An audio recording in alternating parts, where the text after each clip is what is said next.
So I'm back, and today we're going to take a look at this is the reissue of the G1 Scrapper.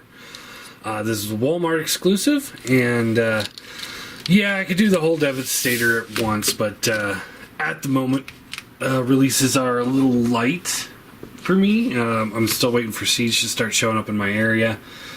Part of me wants to order the Siege line and just get it done with, but then there's that bigger part of me that's like, man, I love doing the Transformer hunts. So, and I haven't been able to do a Transformer hunt because there's not been anything out. So, I think I'm leaning more towards that. So anyway, so here he is in his vehicle mode. I scored this from my local Walmart for uber cheap, $15 for the set. So I can't complain about the cost. I know $75 is a little steep, but overall, I mean, it's a fun nostalgia set. So anyway, it's got the wheels, so it does roll. No issues there. Got the wing and the gun. So wing can just plug onto the back if you want it to, just like that. Yeah. And that's really all there is to it. Now this is one of those, like I never actually owned the G1 version of the Constructicons. I did have the G2 version of him, the yellow version, which I loved as a kid.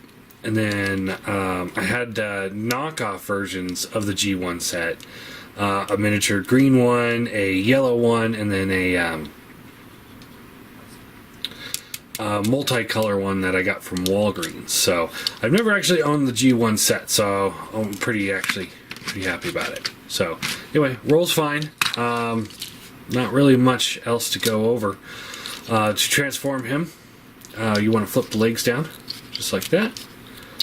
You flip this back. Now on mine, it's supposed to, when you go back here, this is supposed to push these pins in, these right here. They're supposed to go in, and they'll pull the head out. But for whatever reason, mine gets jammed, so I just have to pull the head up. And then you see those pins go down. And then there's that. And there you go. Very, very simple transformation. You can hold the pistol just fine. Yeah. Not a whole lot to go over with this guy. He looks great. He's one of the few like G1 Transformers that actually look like the animation counterpart. And if you're questioning what I mean by that, go look at the G1 Ironhide figure. But yeah, face sculpt's pretty good.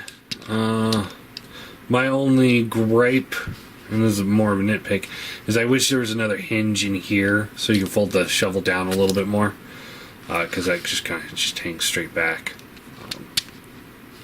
You know, like if this was not there, then you can fold this all the way down. That would have been much better, but you know, what can you do? Now it does look like there's two different greens used for this mold. So this is more neon, and this is more of like a olive.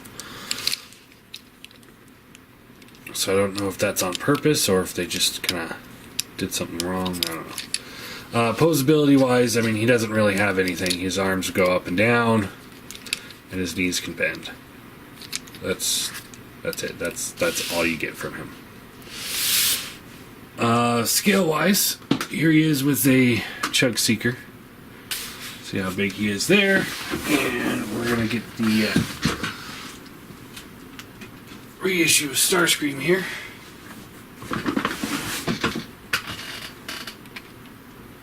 So, again, the Seekers are about the same size. But yeah, this is one of those where, you know, when you talk about scale, you know, where, you know, I question, you know, what you're planning, you know, I always have to question, like, what you mean by scale, because in the G1 cartoon, he's more about the Seeker level, Toy wise, as you can see, he's more of a scout class. Basic size. I'm looking for one. Don't really have one sitting right close that I can grab.